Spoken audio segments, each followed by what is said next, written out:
vazio, é saudade do lar,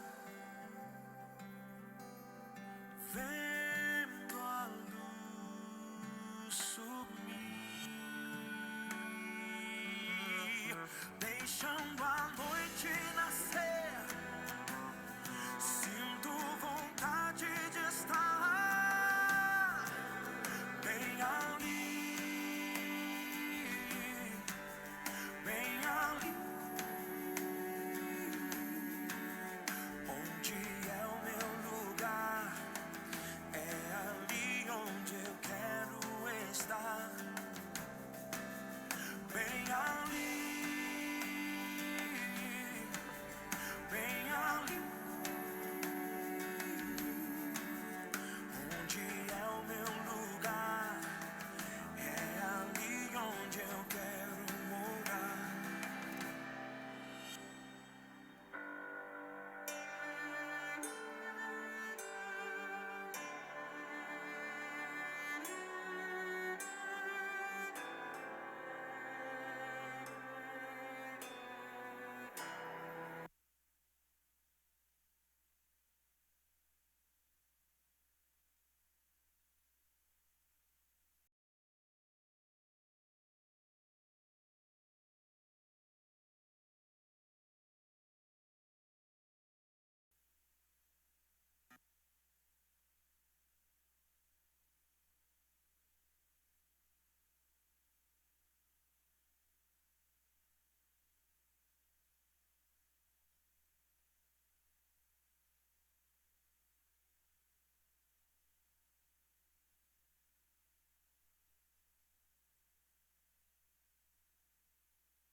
Uma boa noite a todos, que você seja muito bem-vindo à casa do Senhor mais essa noite, que Deus seja louvado pela minha presença, pela sua presença, pela nossa presença, a casa do Senhor, mais um dia de louvor e adoração a Ele, e no seu santo sábado também, que você que está nos acompanhando pela internet, que você também possa receber as bênçãos de Deus. Hoje é uma noite de festa também, uma programação dos jovens, que possamos adorar e agradecer o nome de Deus neste culto de louvor a Ele também. Antes de iniciarmos nosso louvor, a nossa adoração, gostaríamos de convidar você que está aqui conosco, você que nos acompanha também através da internet, a juntos fecharmos nossos olhos e fazermos uma breve oração. Assim como você está, vamos juntos orar. Querido Pai, muito obrigado por mais uma semana que está se findando, por mais um sábado que está começando e pelo teu cuidado conosco, que é para todo sempre. Pedimos que o Senhor continue falando, abençoando a vida de cada um de nós e conduzindo este culto de louvor e adoração ao teu nome. É o que a gente ora em nome de Jesus. Amém. E esse no primeiro hino que a gente vai cantar, dos jovens, ele fala um pouquinho sobre Deus guiar, Deus conduzir, Deus ser o nosso norte, o nosso farol que ilumina e clareia a nossa vida. E é um pouquinho desse hino que a gente vai cantar agora. Eu convido você a cantarmos todos juntos o hino Meu Farol.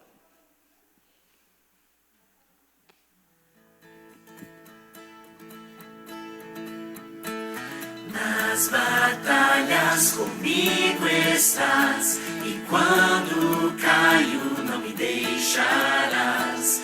Teu amor vai me guiar. Eu sinto paz mesmo em bravo mar. Eu sinto paz mesmo em bravo mar. No silêncio eu posso ouvir tua voz dizendo: estou aqui. Teu amor vai me guiar. Eu sinto sinto paz mesmo em bravo mar. Eu sinto paz mesmo em bravo mar. Meu farol, ilumina a noite, eu te seguirei. Meu farol, eu confio em ti, tu me guiarás aonde for, aonde for, aonde for, aonde for. Eu não temo o que virá, pois de manhã sei que vou cantar. Teu amor vai me guiar. Eu sinto paz mesmo em bravo mar. Eu sinto paz mesmo em bravo mar. Meu farol, ilumina a noite, eu te seguirei. Meu farol, eu confio em ti, tu me guiarás aonde for, aonde for, aonde for, aonde for. Te pedimos, ilumina e nos guia neste mar. Te pedimos, ilumina e nos guia neste mar. Te pedimos, ilumina e nos guia neste mar. Te pedimos, ilumina e nos guia neste mar. Meu farol, ilumina a noite, eu te seguirei. Meu farol, eu confio em ti, tu me guiarás aonde for, aonde for, aonde for, aonde for. Amém. Eu particularmente gosto muito desse hino que nos fala que Jesus está conosco, cuida da gente e nos ajuda a ter um norte. Jesus nos guia, cuida de nós. Eu gosto muito de ouvir essas mensagens de esperança. E o próximo hino que a gente vai cantar, antes de a gente começar a cantar a ele, eu vou dizer aqui um pedaço da frase, uma frase de Jesus, dita pelo próprio Cristo. E eu quero que você aí termine essa frase. Você vai saber terminar. Jesus disse bem assim: sem mim nada podeis fazer. E essa é uma verdade muito clara. Quando eu olho para a minha vida, eu consigo ver exatamente isso. Sem Deus eu não consigo fazer nada. E é um pouquinho dessa música que a gente vai cantar agora. Ela fala que quando estamos com Jesus, aí é que nós somos fortes. E essa música que a gente vai cantar agora, vamos louvar juntos ao nosso Deus cantando fortes.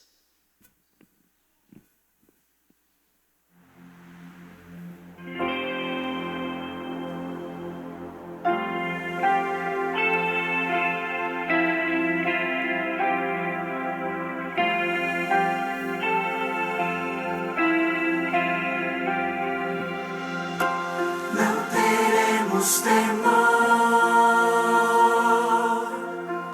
ao enfrentar o mal, ao passarmos por lutas, sim, Deus é refúgio contra o mal. Não queremos falhar frente à provação, mesmo que nos ataquem ou que nos persigam, temos Deus fortes, corajosos, nós seremos, pois Deus conosco está. Fortes, corajosos, nós seremos, se estivermos sempre ao seu lado.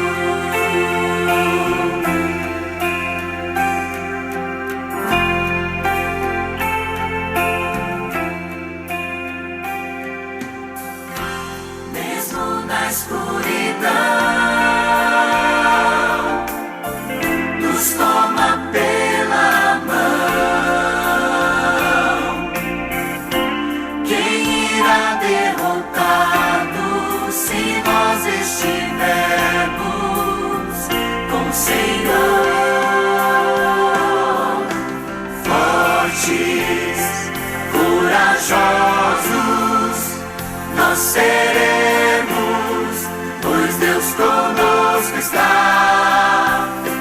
Fortes, corajosos, nós seremos, se estivermos sempre ao seu lado.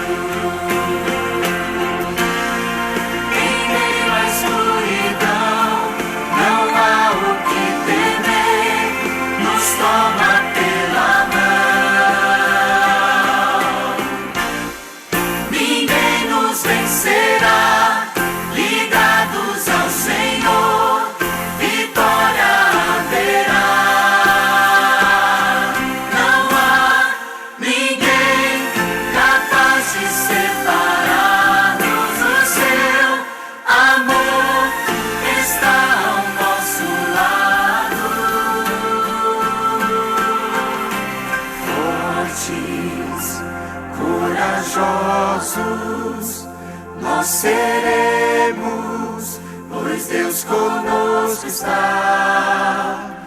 Fortes, corajosos, nós seremos, se estivermos a cada instante bem seguros, sempre ao seu lado.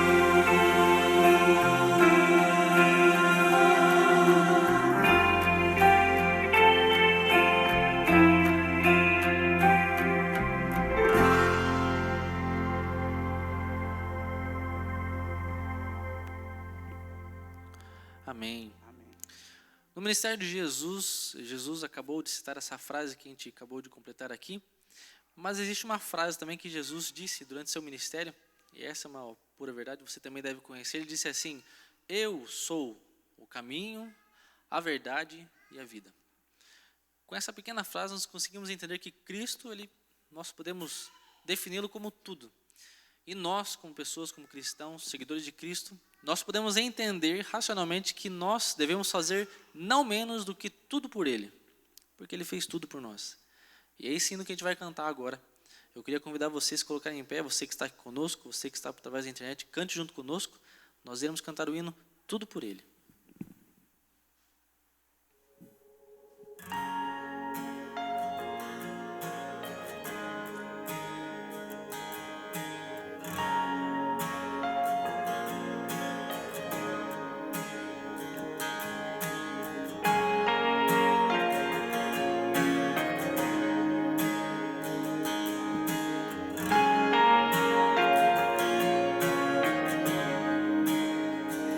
Os céus proclamam as obras do Eterno, galáxias cantam de sua imensidão, e uma voz com sons de glória ecoa em toda a criação, do grão que faz a vida irromper, o esplendor, o invisível faz nascer, e uma voz com sons de glória ecoa em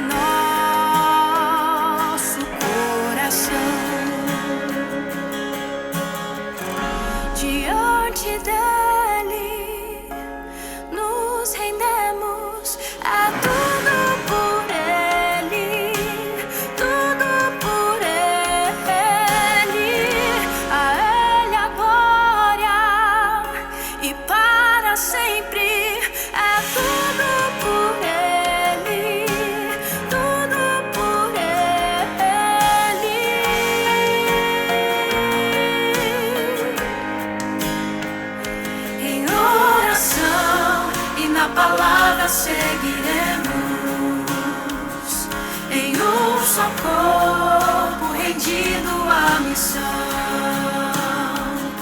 e nossa voz com sons de glória irá romper a escuridão. Diante dele nos rendemos, é tudo por ele, tudo por ele. A ele a glória e para sempre, é tudo por ele, tudo por ele.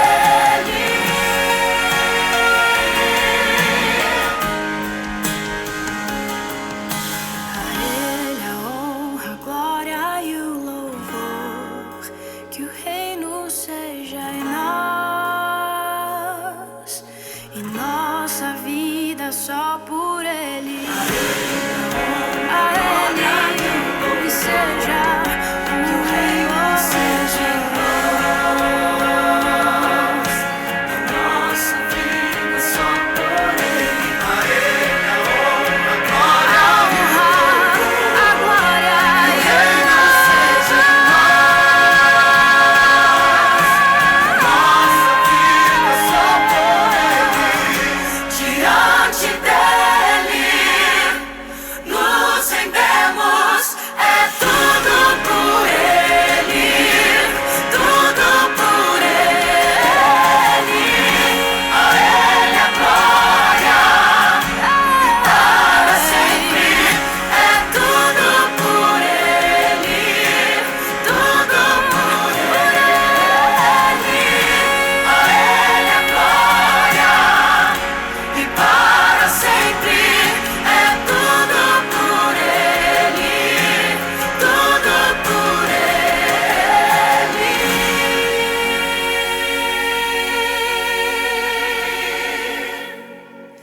A ele a honra, a glória e o louvor, que o reino seja em nós e nossa vida só por ele.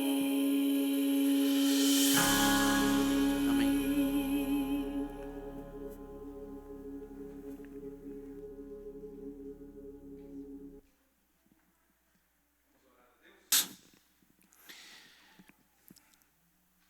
Querido Deus, nós queremos te agradecer pelo privilégio de estar aqui na tua casa, podendo já vivenciar as horas do sábado.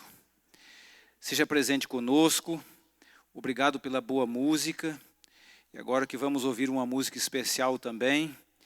De maneira especial, nós queremos pedir a unção sobre o teu servo, pastor Péricles, que irá ministrar a tua palavra nessa noite. Que possamos sair daqui alimentados, advertidos e orientados. É o que pedimos, agradecidos em nome de Jesus. Amém, Senhor. Amém. Vamos ouvir então uma mensagem especial cantada pela Diandra.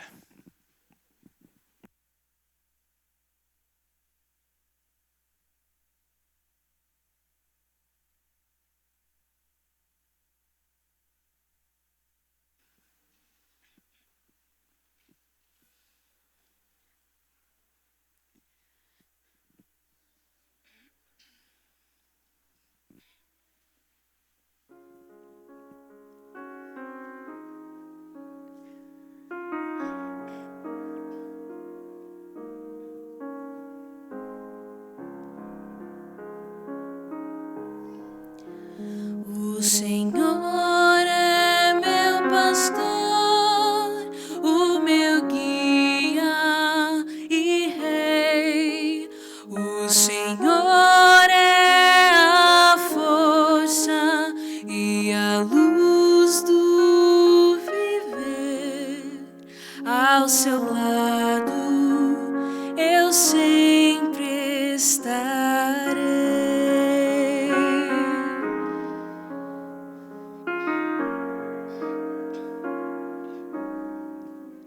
Os seus olhos vigiam Seu amor nos conduz, minha vida darei ao Senhor. Confiarei em seus braços de amor. A bondade do Senhor nos dá força e vigor. Sua palavra é qual luz que meus passos conduz. Não temerei, pois comigo vai Jesus.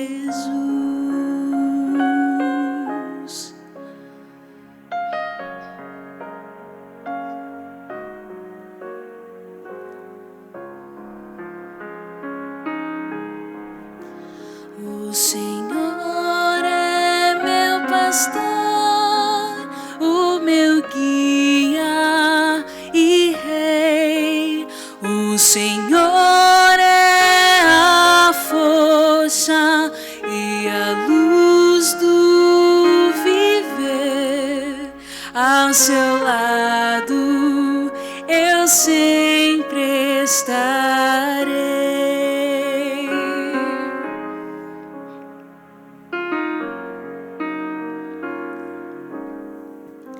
Seu perdão é completo, seu amor sem igual. Sob suas asas seguro estarei. Seu amor transformou o meu ser. A bondade do Senhor nos dá força e vigor. Sua palavra é qual luz que meus passos conduz. Não temerei, pois comigo vai Jesus. Que darei ao meu Senhor por seu tão grande amor, pois me fez renascer e eu nem posso entender, nem explicar tal milagre do céu.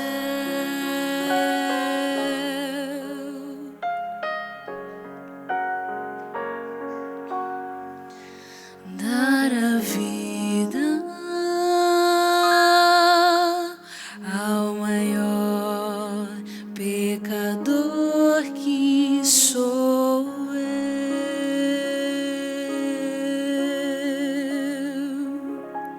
Amém?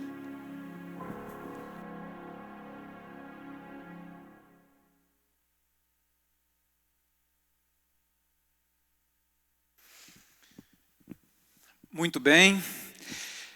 Obrigado, Diandra, pela linda música. Deus te abençoe. Quero desejar a todos vocês que estão aqui presentes um feliz sábado. Nós estamos vivendo na hora sagrada do sábado, né? E aí o sábado nos refrigera, nos anima, esquecemos das coisas que ficaram por aí e nós podemos dedicar essas horas a Deus, né? Então que o seu sábado seja um sábado alegre, feliz e abençoado. Quero agradecer aqui a presença de todos vocês que estão aqui de forma presencial. Tem um grupo razoável ali, online, que está nos acompanhando também. Obrigado por sua presença. Nós temos hoje aqui um culto jovem, né? E quero agradecer aqui a Ana Flávia, que é a nossa diretora, que preparou o ambiente aqui. Está muito lindo, muito obrigado. Com certeza deu trabalho, né? E pastor, é bom trabalhar com jovem porque o pessoal é criativo, é diferente e tal.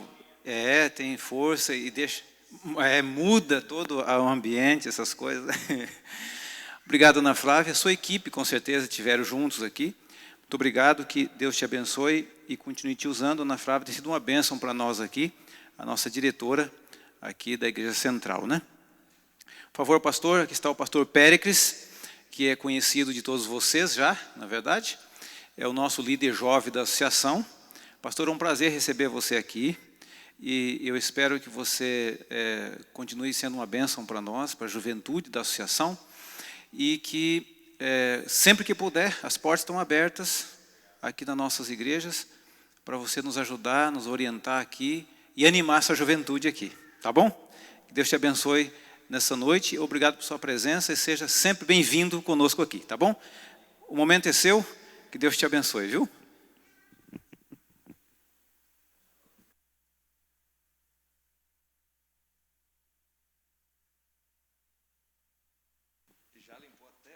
Depois do milênio aqui já, viu? Boa noite, igreja. Feliz sábado. Maranata.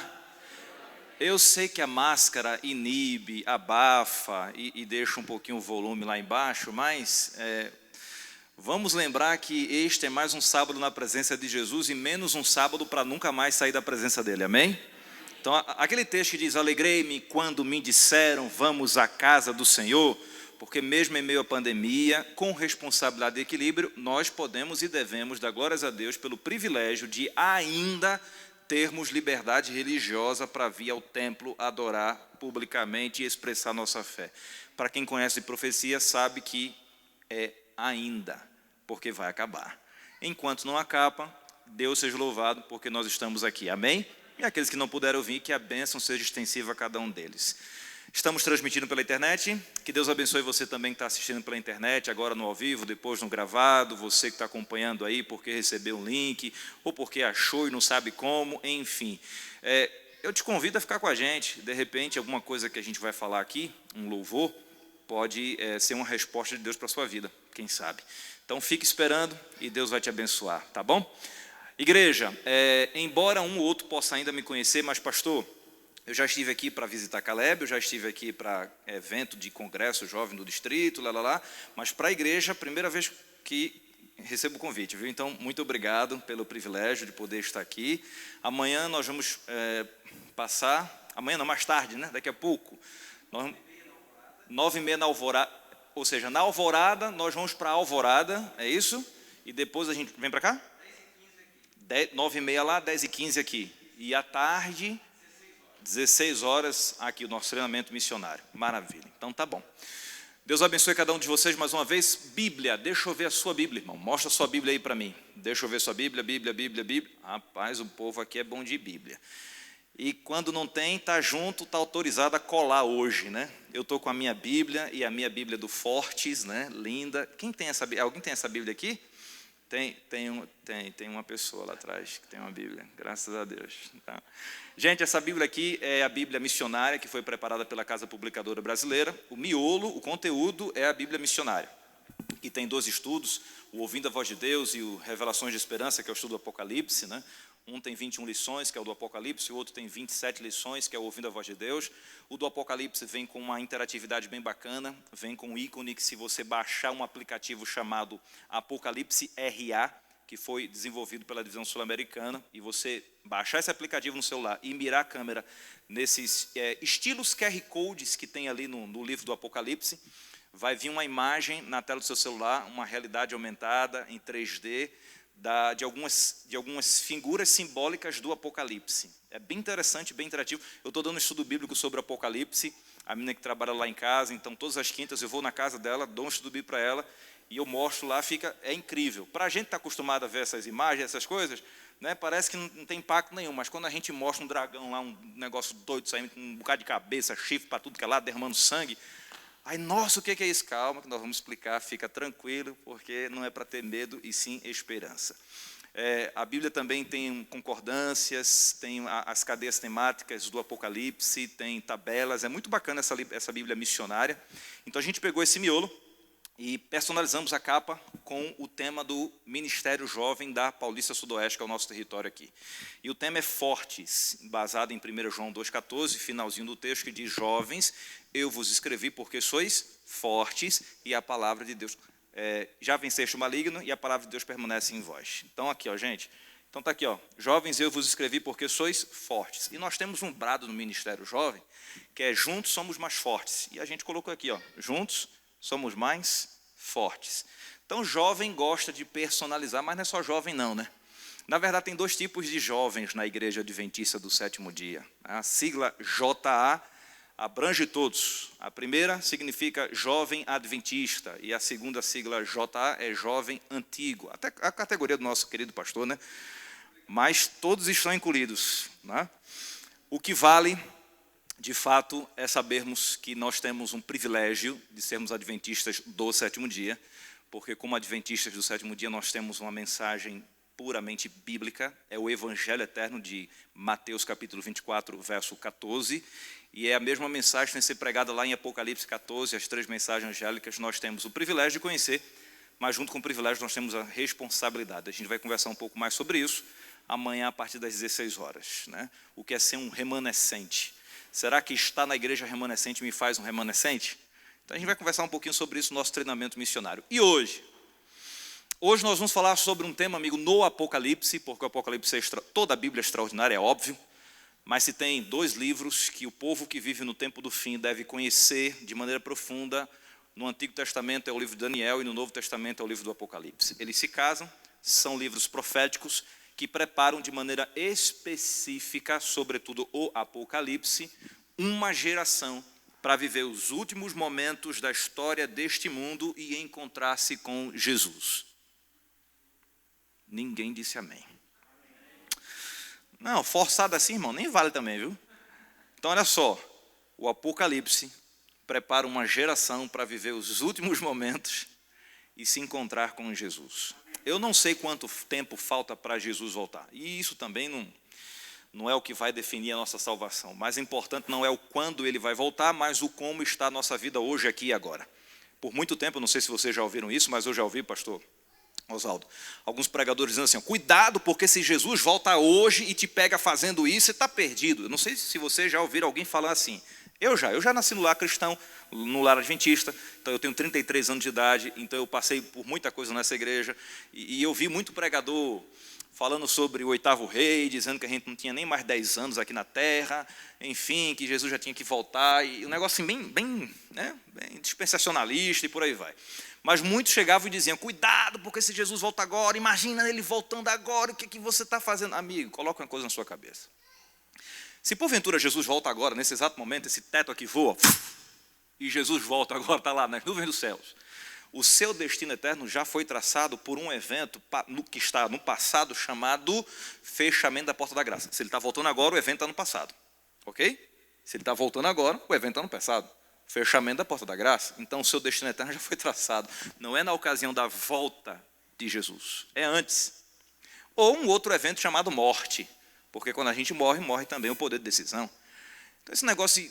Todo mundo fica preocupado, é agora que Jesus volta, acontece um tsunami, é agora que Jesus volta, muda o Papa, é agora que vem o decreto dominical, muda o presidente dos Estados Unidos, pronto, é agora que vai vir a perseguição.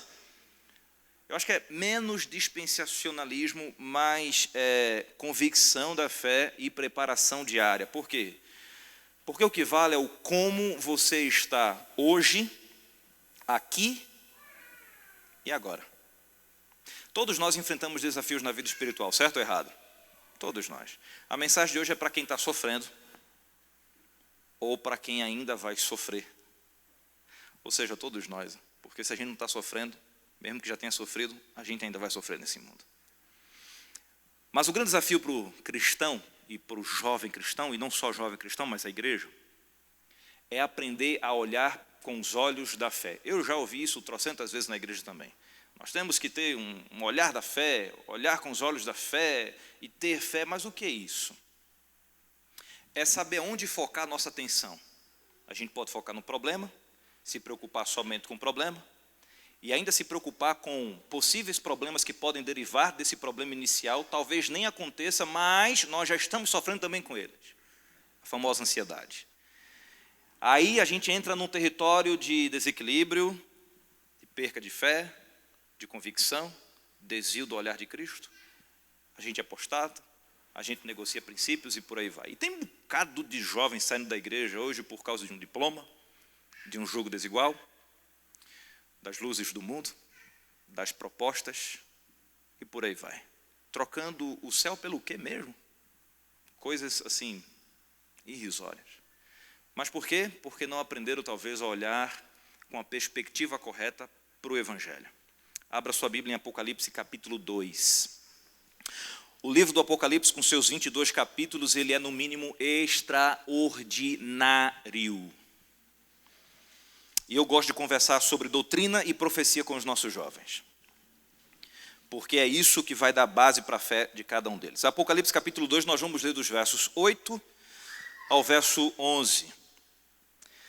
Você sabe que o livro do Apocalipse trabalha com algumas séries numéricas. Por exemplo, séries de 7, né? Me ajudem aí que de vez em quando a memória falta.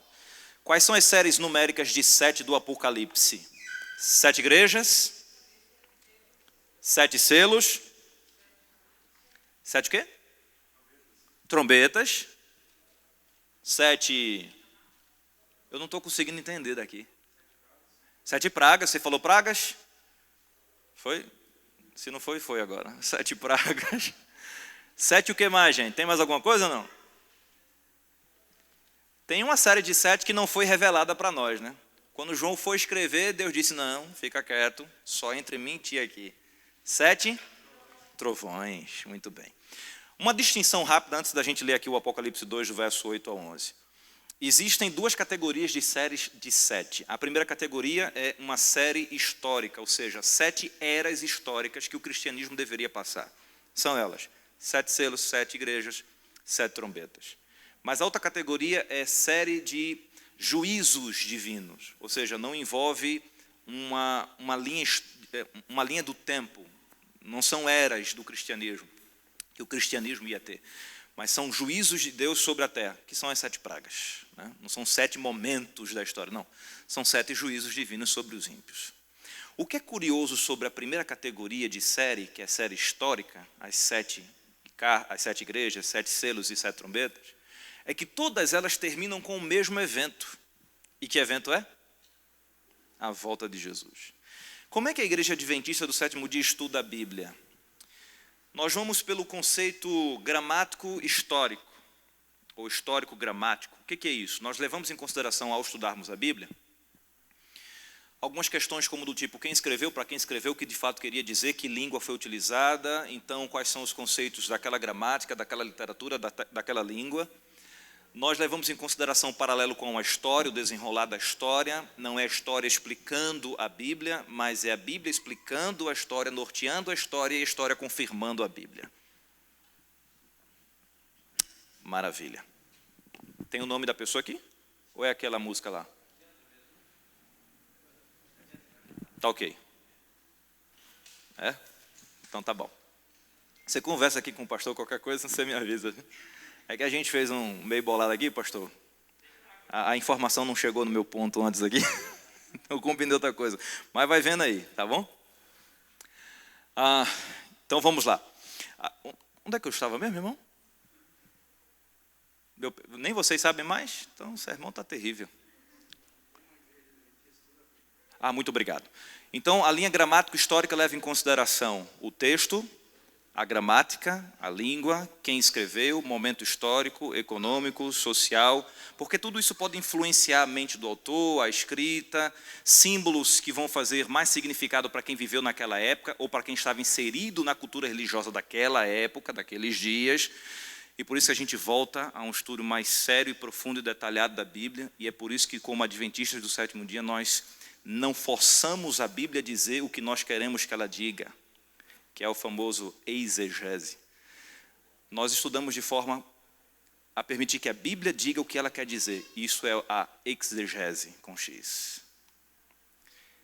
Então nós vamos fazer hoje um estudo interessante da carta que João escreveu à igreja de Esmina. Eu falei para você que essas séries de 7, que são eras do cristianismo, são 7 momentos que o cristianismo iria passar, desde a época do apóstolo João até o retorno de Jesus Cristo. Então, terminando com a volta de Jesus. Se nós levarmos em consideração as ocorrências históricas e do texto bíblico, nós vamos entender, e todo mundo aqui, se não todo mundo, a maioria já sabe, que nós historicamente estamos vivendo o período da última igreja, Laodiceia. E amanhã nós vamos conversar aqui no culto sobre Laodiceia. Significa que não existe uma oitava igreja. Então nós estamos no último momento profético do Apocalipse para o cristianismo na terra. Quando a gente vai para Daniel capítulo 2, nós vamos ver ali o sonho do rei Nabucodonosor. Vai Babilônia, vai Medes e Persas, vai Grécia, vai Roma imperial. Estamos na divisão ali de Roma, atual Europa. Faltando então só a pedra a ser lançada. Perceba, Daniel 2, último momento. Apocalipse, a série das 7 igrejas, último momento. Os selos, nós estamos na abertura do finalzinho ali já. Alguns sinais que deveriam acontecer na natureza já aconteceram, o grande terremoto, queda das estrelas, o escurecimento do sol. Então falta outra parte do selo se cumprir. E o sétimo, Jesus volta. A 7ª trombeta ainda não tocou, mas quando ela tocar, Jesus volta. Ou seja, tudo isso aponta para um seguinte pensamento. Eu, pastor Péricles, faço parte, provavelmente, porque eu não posso marcar a data, mas eu creio assim, eu gosto de acreditar assim, que eu faço parte da última geração de pastores adventistas do 7º dia na face da terra. E se não for, não tem problema. Por quê? Porque, meu irmão, se eu vou estar vivo na ocasião da volta de Jesus ou morto para ser ressuscitado, não é a minha maior preocupação. Minha maior preocupação é se eu vou entrar no reino da glória. Aí eu quero saber. O reino da graça eu já estou usufruindo dele, mas eu quero é entrar no reino da glória. Quero viver eternamente com Jesus. Essa nossa trajetória que começa na terra, mas termina no céu, entenda-se céu, aquelas férias de 1000 anos, depois a gente volta para o novo céu e a nova terra, né? Essa trajetória é desafiadora. É complicado demais. Muitos iniciam felizes da vida, o chamado primeiro amor. Você já deve ter ouvido falar sobre o primeiro amor. Todo mundo entra na igreja empolgado. Quer dar estudo bíblico para todo mundo, até para os defuntos da cidade, o cara quer pregar. Assume todas as responsabilidades na igreja que derem para ele. Aí ele vai levando as lapadas da vida, sabe? Vai vendo que a igreja não é tão perfeita como ele pensava que era. Vai vendo que os irmãos também fofocam, criticam, formam panelinhas e por aí vai. Onde que não tem isso? Essa semana eu estava visitando não, eu fui almoçar em um restaurante de um adventista. Aí o adventista chegou para mim, pastor, eu tenho uma funcionária que é ex-adventista. E ela lhe conhece. O senhor pode falar com ela? Eu disse, minha filha, terminando aqui, me apresenta que a gente conversa. Terminei de comer, ela trouxe a menina. E aí, minha filha, foi o que aconteceu? Saiu por quê? Não, pastor, porque a igreja assim, assada, a igreja tal. Eu disse, isso eu já ouvi tantas vezes. Mas você sabe que esse não é o real motivo que te levou a sair da igreja, né? Essa é a porta que você escolheu para sair. É a desculpa que você decidiu utilizar para calar a voz da sua consciência, porque você saiu por outros motivos. Talvez, aí eu comecei a listar. Aí ela foi concordando. Eu disse, parece que eu já conheço um pouquinho da vida dos jovens. É um bom tempo já trabalhando com eles.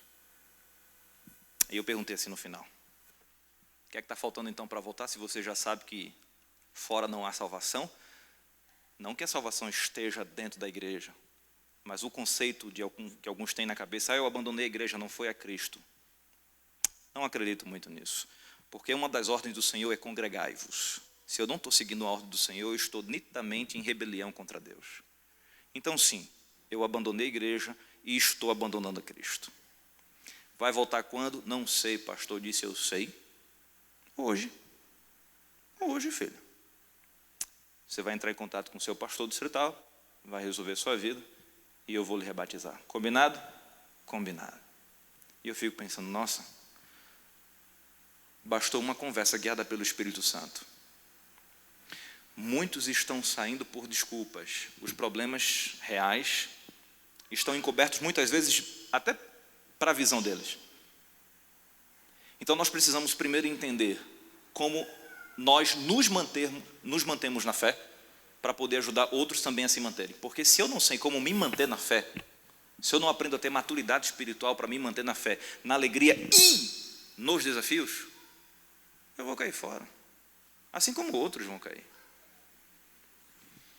Palavra do Senhor, Apocalipse capítulo 2, versos 8 a 11, relata a carta à igreja de Esmirna.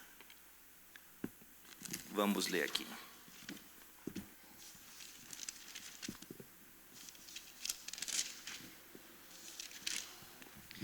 A palavra do Senhor diz o seguinte: ao anjo da igreja em Esmirna escreve: estas coisas diz o primeiro e o último, que esteve morto e tornou a viver.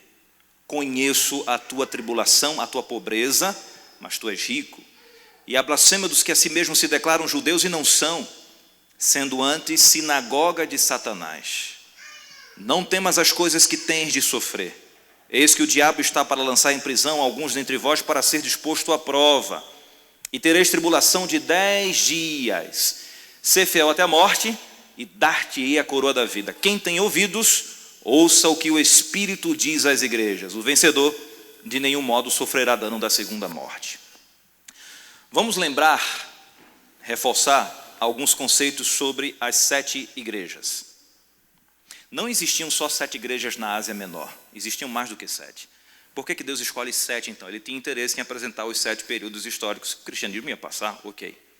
Só que ao pedir para que João escrevesse as cartas e colocasse ali o conteúdo dela e enviasse aos cristãos daquelas 7 regiões, Cristo queria falar sim diretamente com os cristãos que estavam morando naquelas 7 regiões. Detalhe, o foco da mensagem era os cristãos, não eram os romanos, não eram os pagãos, eram os cristãos.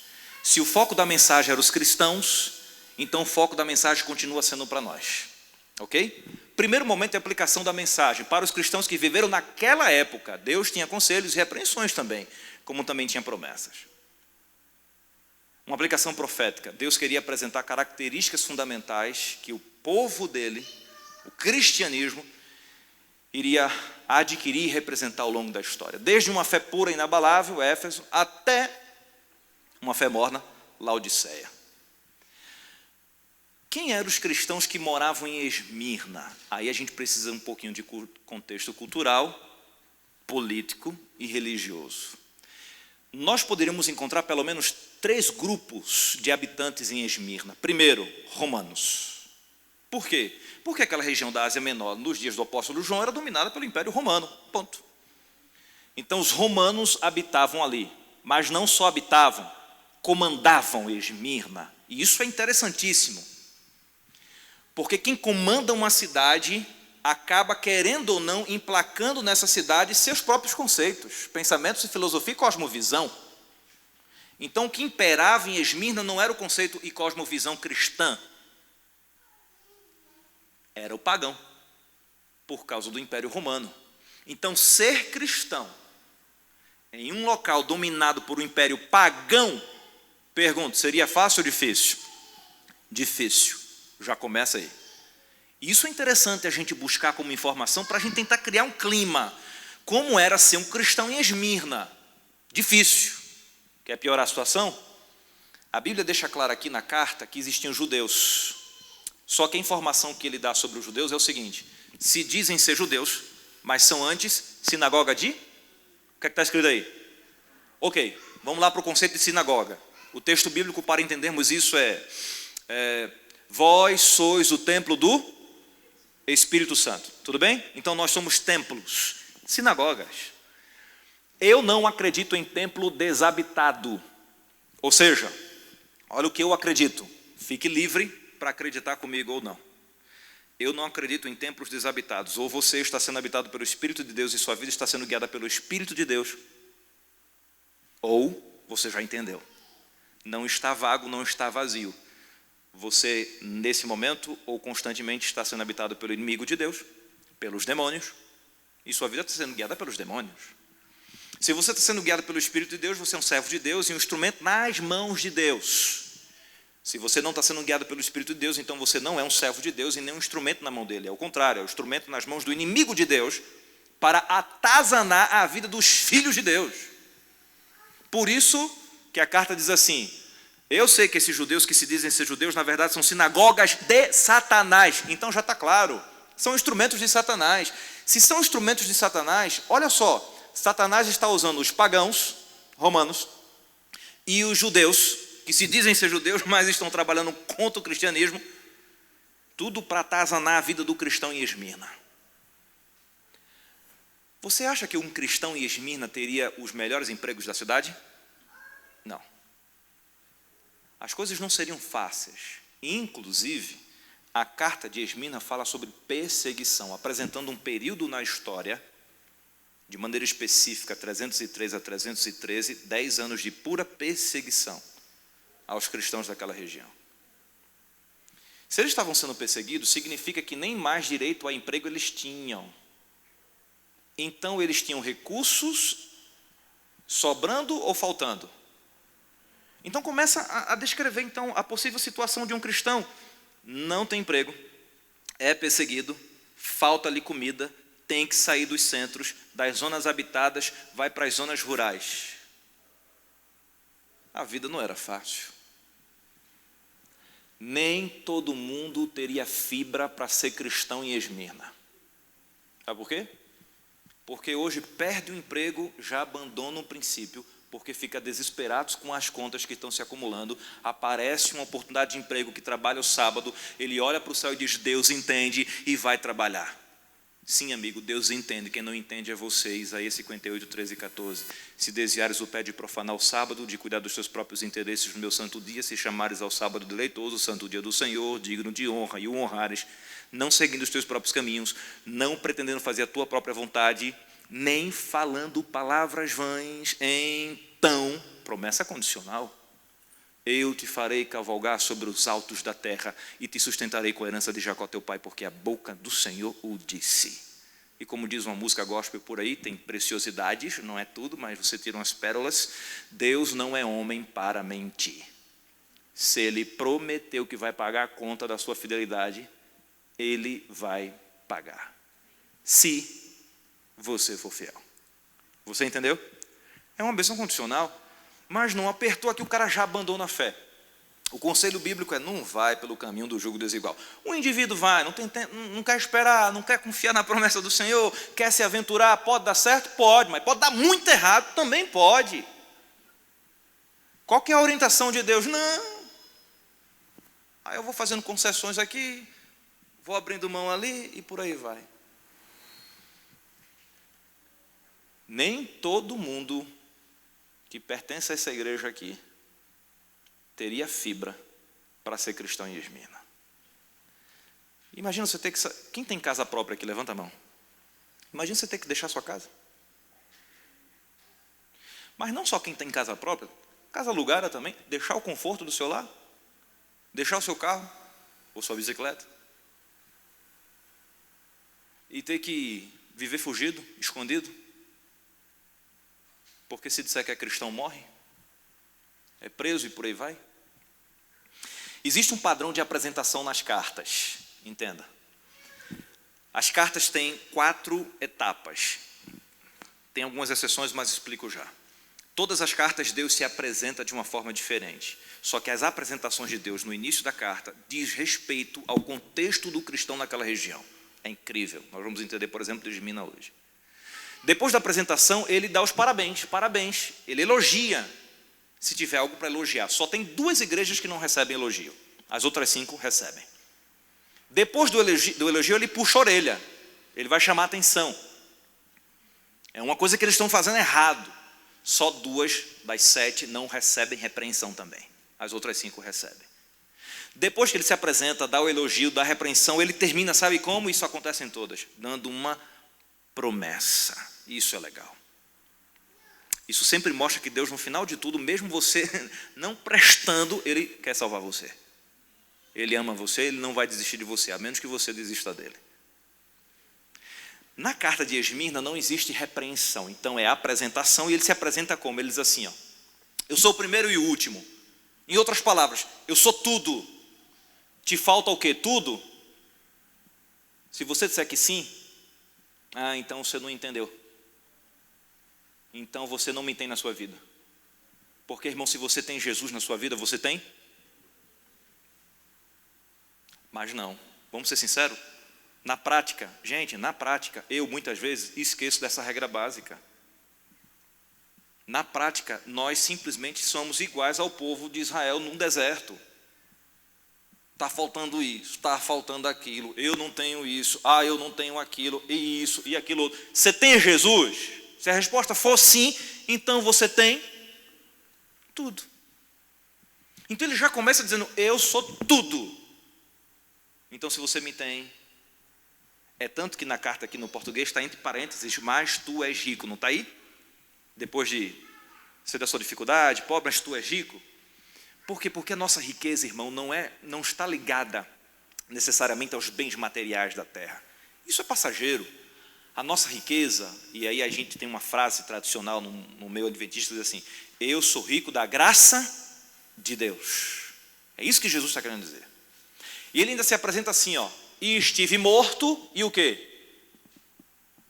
Irmão, se tu não olhar para a Bíblia, tu vai descobrir não, viu, irmão? O que é que diz aí? Logo no início, e estive morto e tornei a viver. Muito obrigado. Ele está dizendo que ele morreu e que ele ressuscitou, ok? Por que ele está dizendo isso? Calma, você vai entender no final. Aí ele continua, conheço a tua tribulação. Será mesmo?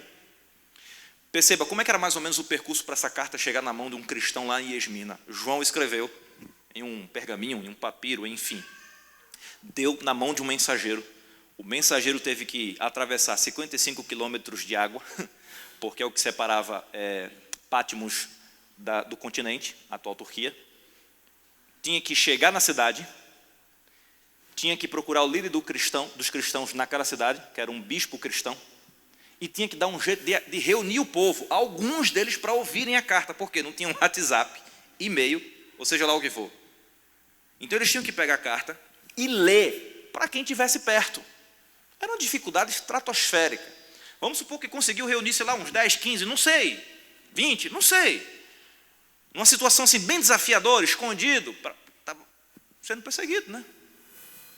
E a carta começa aqui, conheço a tua tribulação. Eu vou me colocar no lugar de um cristão lá, sentado e ouvindo a carta. Eu vou pensar assim, será? Porque quantas vezes, irmão, você não pensou, será que Deus sabe o que está passando na minha vida? Estava vindo para cá na estrada, recebi uma mensagem. Um irmão nosso de Sorocaba, irmão Cosmo. A filhinha dele tinha uma vida normal, perfeita, e aí infelizmente foi acometida de meningite bacteriana. Sequelas terríveis. Mais de uma cirurgia na cabeça. Se não me falha a memória, foram 3. Semana passada ele me manda uma mensagem. Pastor, ora por mim, eu estou no hospital de novo com minha filha. Liguei. Foi o que aconteceu, meu Deus? Pastor, a válvula que ela tinha está solta. Vão ter que abrir de novo a cabeça da minha filha. Quem é pai aqui, levanta a mão. Você vai entender melhor do que todo mundo as dores de um pai que passa por isso. Então, vindo para cá, ele me mandou uma mensagem. Pastor, ela está entrando agora na cirurgia. A menina está em cirurgia, irmãos, agora. Já entreguei ela nas mãos do Senhor durante a viagem. Enquanto eu estou falando aqui, eu reforço diante de vocês e de Deus, Senhor, toma essa menina nas tuas mãos. Imagina a dor que esse pai está sentindo, irmão. Ele confia em Deus, ele crê em Deus. Mas tenta imaginar a dor do indivíduo, a impotência que ele tem, quando pensa que só como homem, né? O que é que eu posso fazer? Nada. Mas tem algo que é tudo que você pode fazer. O que é? Entrega na mão de Deus. O que é orar? É deixar na mão de Deus. É colocar na mão de Deus. E fé é deixar lá. Veja que coisa curiosa. Quando eu oro, eu sei que eu estou entregando. Mas quando eu tenho fé, eu estou deixando. Decida, Deus. Faça o que quiser. Talvez o cristão perguntou, ele sabe quem a gente é? Aí ele começa a dar características do que estava acontecendo em Esmirna, para criar intimidade com o cristão de Esmirna. Eu sei dos judeus, eu sei que alguns de vocês vão ser presos, posto à prova, e tereis tribulação de, o que é que diz aí na Bíblia? 10 dias, nós estamos diante de um texto profético. Um dia equivale a um ano, princípio do dia ano. Então, tereis tribulação de quanto tempo? Imagina, a carta não está chegando para dizer, acabou, gente. Acabou. Não. A carta está chegando para dizer assim, ó, não acabou. As nossas orações são sempre para resolver os problemas. Já percebeu? Senhor, resolve. Senhor, cura. Senhor, muda. Senhor, transforma. Senhor. É por isso que a gente foi ensinado, sempre termine a oração, mas que seja feita a tua, porque talvez não seja acabar agora. Curar. Como diz uma música aí, né? Se Deus fizer, e se Deus não fizer? Se Deus curar, e se Deus não curar? Fui chamado para visitar uma irmã que era esposa de um coordenador meu, em outro local daqui, outro estado. Estava com câncer, uma fase bem avançada. Ela também era idosa. O coordenador me chamou, eu fui, e eu pedi licença para conversar sozinho com ela. E ele me deu.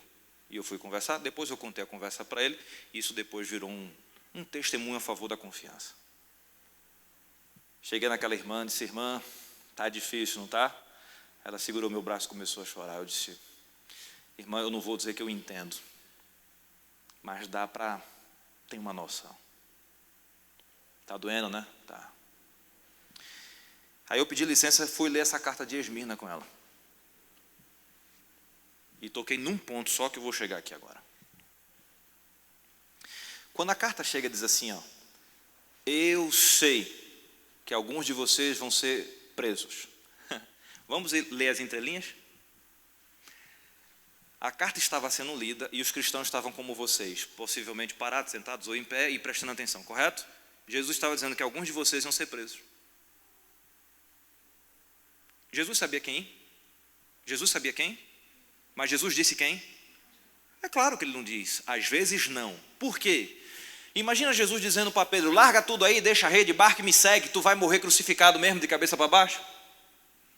Paulo, me segue, fera, por quê? Tu vai ser decapitado? Irmãos, dificilmente eles iam seguir. Mas Jesus não sabia que Pedro ia ser crucificado, que Paulo ia ser decapitado, Tiago morto a fio de espada, e Estevão apedrejado e por aí vai? Mas Jesus não falou. O que foi que Jesus fez? Preparou. É tanto que quando Pedro ficou sabendo que ia ser crucificado, ele disse, opa, beleza, mas de cabeça para baixo. E Paulo, vai perder a cabeça. Opa, peraí, alegrai-vos no Senhor. Mais uma vez eu digo, alegrai-vos no Senhor. Esse cara é doido. E Estevão, Senhor, não imputa esse pecado sobre eles. Eles não sabem o que fazem. Jesus sabe o que vai acontecer na sua vida, meu irmão. Jesus sabe as tribulações que você ainda vai enfrentar. Jesus sabe. Mas às vezes ele não vai dizer não. Ao invés de contar o que, ele vai te preparar para. Entendeu? Só que a gente não quer passar pela dor e o sofrimento. Eu não estou defendendo a dor, pelo amor de Deus, não sou masoquista. Mas nós estamos numa cultura mimimi. Começou a sofrer a regra da fé. Começou a passar a tribulação, nossa, estava melhor fora da igreja. C.S. Lewis diz que a dor pode se tornar um megafone de Deus para os surdos espirituais ouvirem Deus.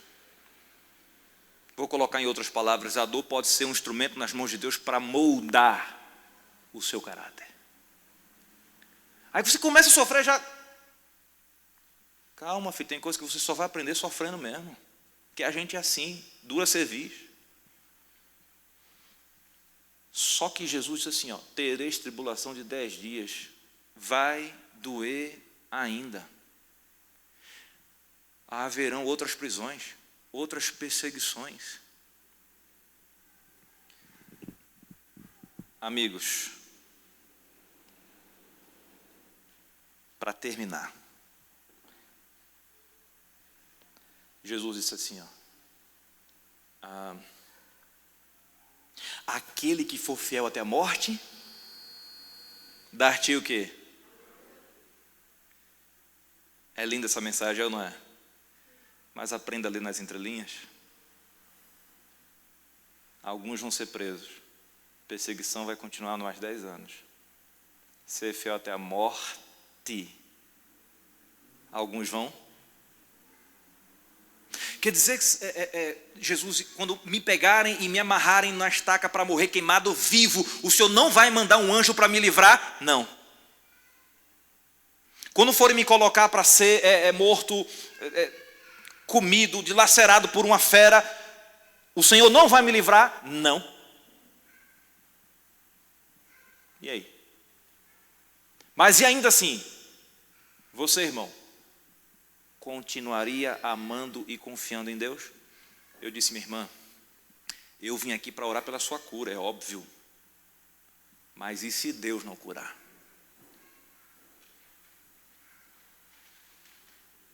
E aí, irmã?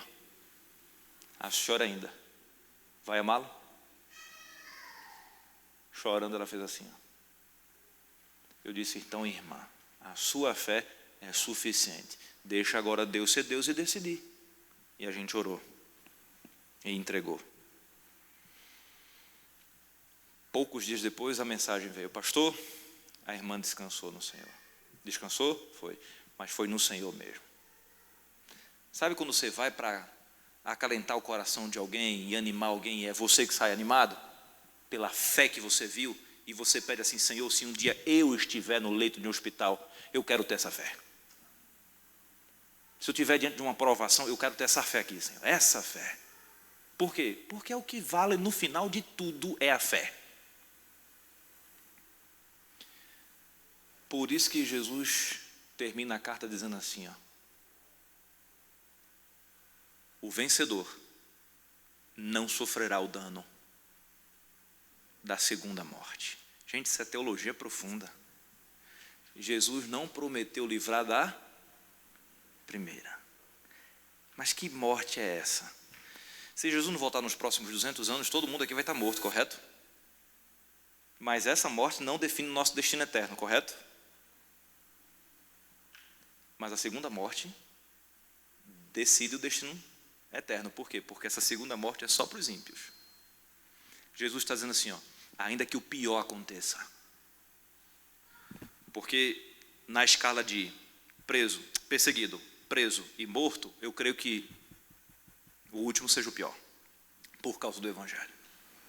Então Jesus está dizendo, ainda que o pior, irmão, aconteça na sua vida, eu te prometo uma coisa, você não sofrerá o dano da segunda morte. Mas ele pode prometer isso, como foi que ele se apresentou no início? Eu estive morto e ressuscitei. Sim, eu posso. Eu posso. Eu tenho poder sobre a morte. Então eu vou chamar você pelo teu nome e você vai ressuscitar. Policarpo, bispo de Esmirna no momento da perseguição, decretada por Diocleciano, 303 a 313, 10 anos.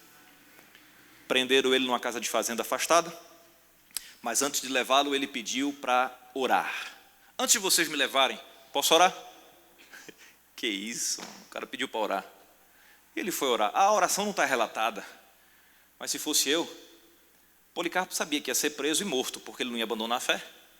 Se fosse eu nessa oração, primeiro, Senhor, me perdoa, eu não posso me levantar aqui sem a certeza do teu perdão. Segundo, Senhor, perdoa eles e ajuda eles. Eles ainda não te conhecem. Eu terminaria a oração dizendo assim, Senhor, me ajuda a aguentar, porque vai doer. Como foi que Policarpo morreu? Queimado vivo. Enquanto ele tinha vida, sabe o que ele fez? Louvou e pregou sobre a graça e a ressurreição. Mas morreu. A carta vai se cumprir para ele. Não sofrerá o dano. Amigos, Policarpo vai estar no céu, pelos olhos da fé. Policarpo vai estar no céu. Lição final para você, olha aqui para mim. Sabe a linha do horizonte? O que é a linha do horizonte? É a sua limitação da visão. Todos nós aqui temos uma linha de horizonte mais ampla, mais curta. É a nossa capacidade de enxergar. Deus não tem linha de horizonte. Deus não tem limitação na visão. Ou seja,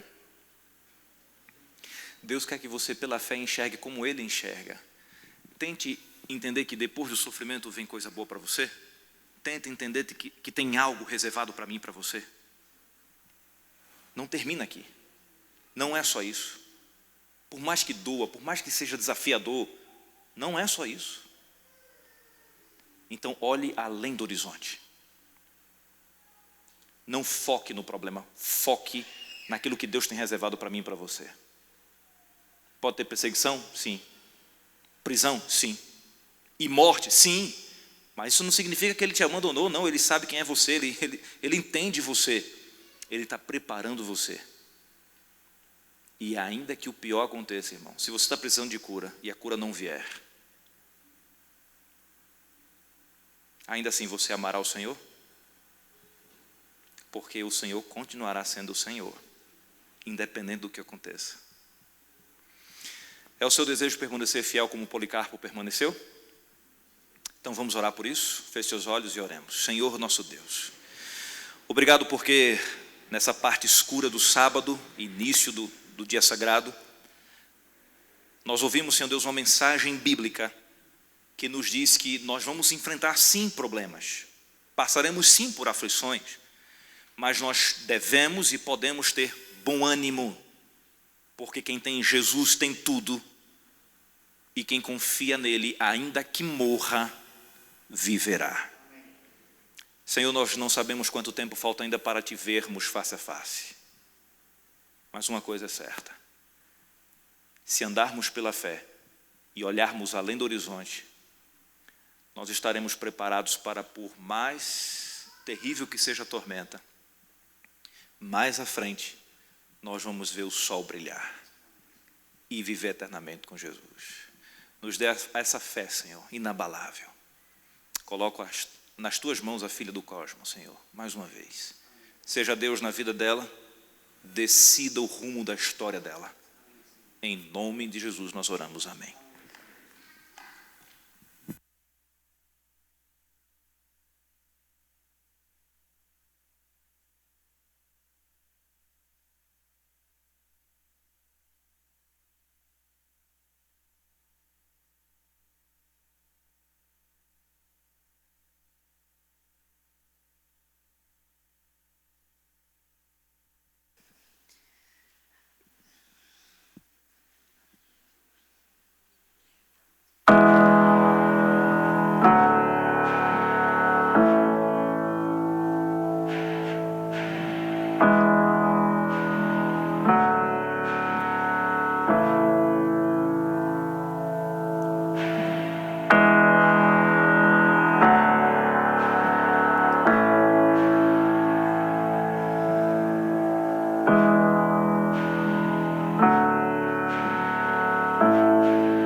Não sei por que de Deus o amor a mim se revelou. Por qual razão o Salvador para si me resgatou. Mas eu sei em quem tenho crido e estou bem certo que é poderoso para guardar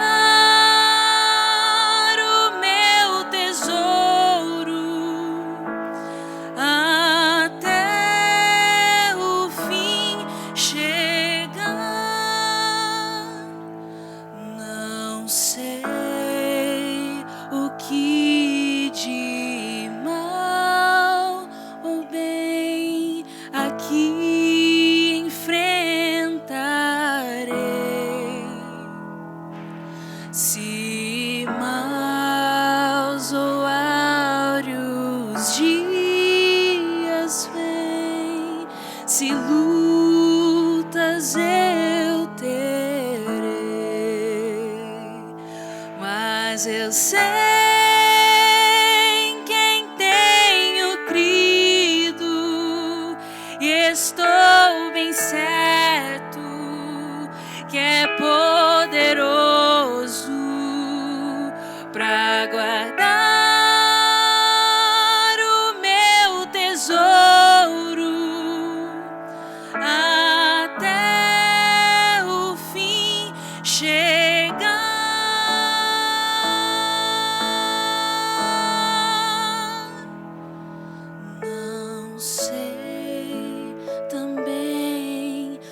dia em que verei Jesus voltar,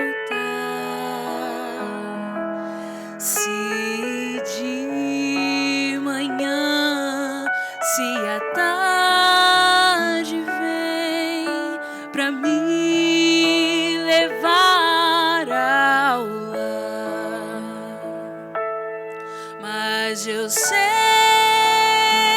em quem tenho crido e estou bem certo que é poderoso pra guardar o meu tesouro até o fim chegar.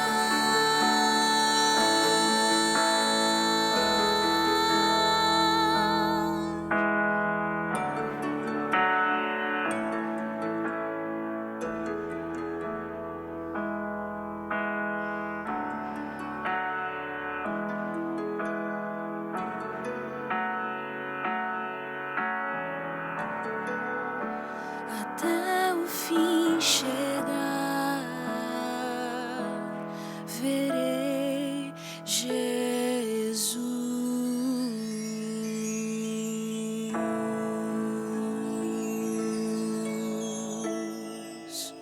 Amém.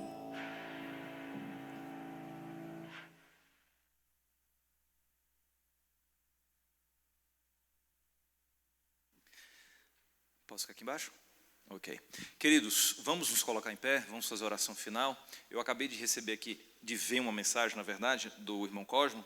A filha dele passou já pelo procedimento, está na UTI agora para a recuperação, né? E já foi trocada a válvula da cabeça e do pescoço.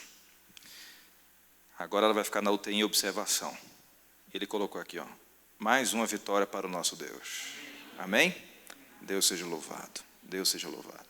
Queridos, hoje eu vim com minha filhinha de 2 anos e meio. Ela está por aí. Eu não sei, estava com a Bruna, não está com alguém aí mais. Está aí, né? Está tudo bem aí, filho? Porque a criança estava gritando aí, era minha filha, viu? Ela é ligada no 380, não sei a quem ela puxou. A mãe viajou com o nosso pequenino Pedro. O Pedrinho tem 3 meses, foi para Pernambuco. Tem uma programação da igreja lá e ela teve que ir. E eu estou passando pela minha prova de fogo, né? Então, agora eu estou valorizando muito mais as irmãs aí que têm filhos. E Deus abençoe vocês, porque o negócio é pancada. Vamos orar. Pai querido, muito obrigado por tua mensagem. Obrigado pelo ânimo que o Senhor nos dá, Senhor. O Senhor nos entende, o Senhor sabe quem nós somos, o que nós estamos passando, vivendo. E o Senhor tem um jeitinho todo especial para se relacionar com cada um de nós aqui. Falar de um jeito que todos nós entendamos. Obrigado, Senhor, porque hoje nós vamos sair daqui com a certeza de que, por maior que seja a tormenta, mais à frente brilhará o sol. Nós podemos segurar nas tuas mãos e confiar que aconteça o que acontecer, haja o que houver, o Senhor nunca nos deixará. E nós seremos vitoriosos em Cristo Jesus. E seja conosco, nos dê uma noite de sono tranquila e reparadora, em nome de Jesus, amém. Ótimo sábado, queridos. Maranata. E até daqui a pouco, viu? Vá lá, feche os olhos, durma e depois acorde e venha para a igreja.